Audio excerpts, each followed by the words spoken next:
Bonjour à tous et bienvenue sur la Panthers TV. Merci de nous suivre pour ce nouveau numéro de l'émission J-1. Après une victoire qui a fait du bien au moral et à la confiance en quart de finale de Coupe d'Europe CEFL samedi dernier, les Black Panthers se retrouveront dès demain le championnat de France en affrontant les Léopards de Rouen lors de la 9e et avant-dernière journée de la phase régulière. On va en parler tout de suite dans les studios de la Panthers TV, mais comme vous le voyez, je suis dans les studios de la Radio Plus. Et pourquoi la Radio Plus ? Parce que la Radio Plus est l'un des parrains du match de demain qui opposera les Black Panthers aux Léopards de Rouen. Donc on se retrouve tout de suite avec Flavien Lerivray, mais cette fois-ci dans les studios de la Panthers TV. À tout de suite.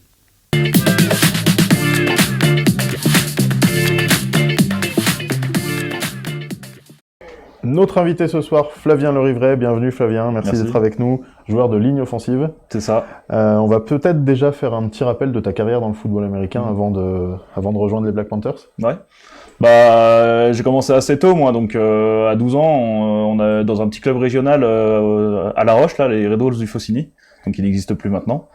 Et assez vite, j'ai rejoint les Black Panthers donc en cadet, dans les premières années cadet coachées par Larry Legault. Et ensuite, les années juniors. Et une fois que j'ai passé mes années juniors, je suis parti au Canada. Donc pendant 2 ans en cégep, à Thetford. Et je suis revenu encore une année pour faire le titre en 2017. Et ensuite, pour mes études, je suis reparti pendant 5 ans à Lyon. Et me voilà de retour depuis 2 ans. Et on est content de t'avoir avec nous. Donc tu as gagné le titre la saison dernière, titre national. Cette saison, c'est un peu plus difficile pour les Black Panthers. Un peu plus difficile d'aller gagner. Par contre, des matchs nuls, ça, on en voit quelques-uns. Comment tu expliques cette saison en demi-teinte pour les Blacks ? Déjà, on a eu un début de saison un peu ralenti, on va dire. On a eu un rythme très long. En plus, on a eu la perte de notre quarterback, donc Rosé, qui était là en début de saison. Donc forcément, ça a mis plus de temps à se développer.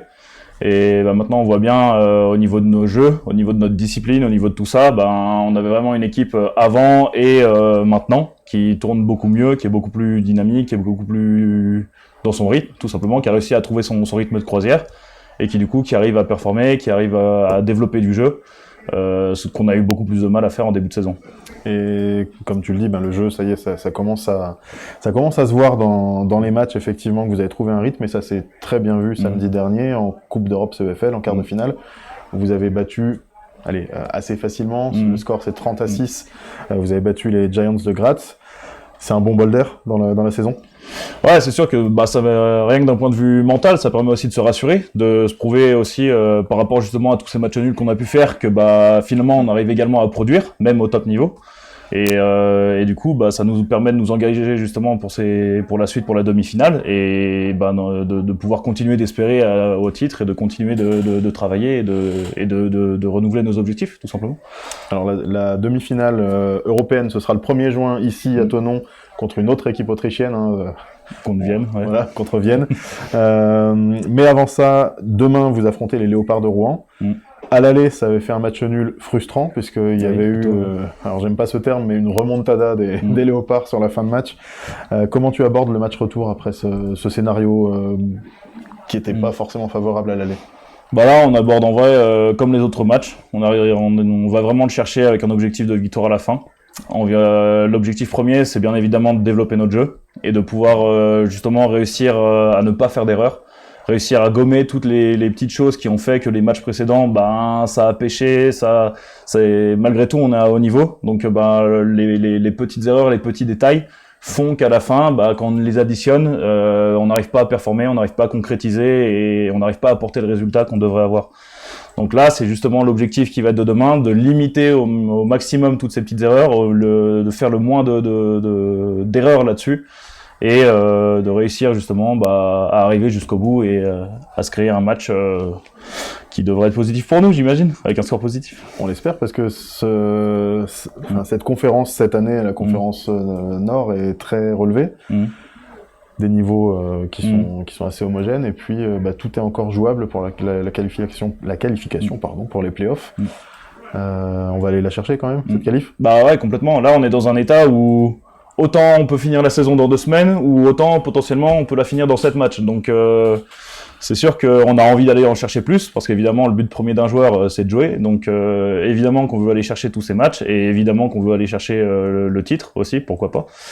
Donc, bien sûr qu'on veut aller prendre cette victoire et qu'on va tout faire pour l'avoir.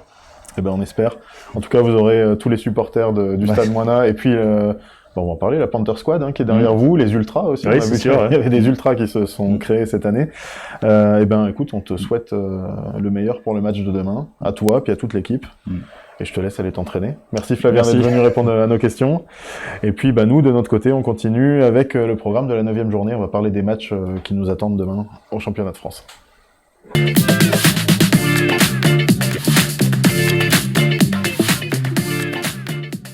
Au programme de cette 9e journée, donc pour la conférence Nord, le match qui opposera les Black Panthers aux Léopards demain à 19h sera d'une importance capitale. 2e et 3e, les deux équipes, elles comptent chacune 13 points et auront donc l'occasion de se faire un grand pas vers les playoffs en cas de victoire.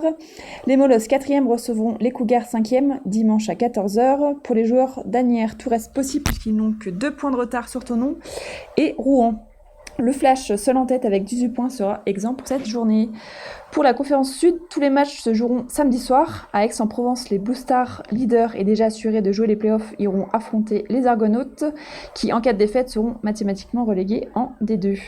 Match important dans la course aux phases finales, les Dauphins accueilleront les Ours, en jeu la 3e place de la conférence. Et enfin, l'Iron Mask recevra à Cannes les Grizzlies catalans, avec encore un espoir de qualification dans cette conférence où tout reste possible. On passe tout de suite à la météo.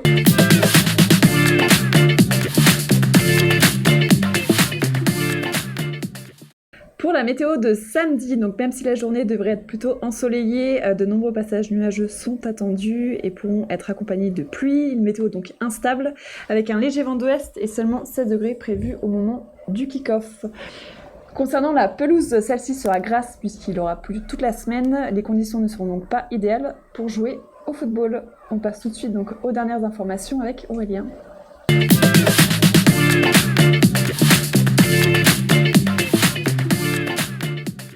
Et on termine ce J-1 avec les dernières informations. Le coup d'envoi du match demain, Black Panthers Léopard, sera donné à 19h au Stade Moina. Et si on ne peut pas venir, Delphine, qu'est-ce qu'on fait ? Vous pourrez regarder directement le live sur notre site, donc www.pantherstv.tv à partir de 18h45. Et si par contre vous avez la chance de pouvoir venir au stade, vous pourrez profiter des prestations de la Shines Academy et des cheerleaders des Black Panthers.